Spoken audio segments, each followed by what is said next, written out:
So I've gone ahead and I've created a database called DemoDB. You should go ahead and do the same thing. In this video, we'll create a table in that database. So one of the first things that we have to do right now, if we were to create a table, we wouldn't actually put it in the DemoDB database, we'd be putting it in the master database. And the reason why I know that is because Management Studio has this drop down that says master, and this is the available databases. So this can all be managed through the GUI, but it is good to know the commands to switch. So the command that we'd use to switch to DemoDB is just use DemoDB, and then I do usually put a semicolon to indicate the end of the line.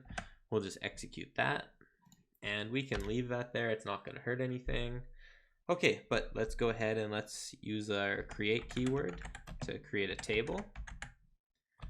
And so the way it works, you say create table, and then you give the table some name. So I'll say table 01, and then you have to define the columns.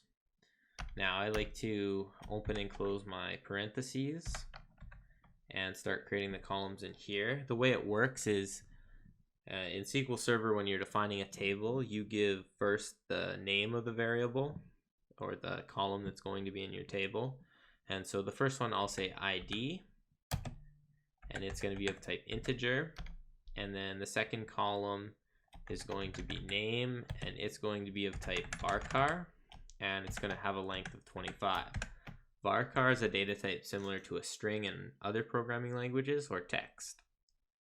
Okay, so this is all we should need. Let's go ahead and execute this and create our database table. Okay, commands were completed successfully. Now when we expand DemoDB and we expand tables, we can see we've got table 01.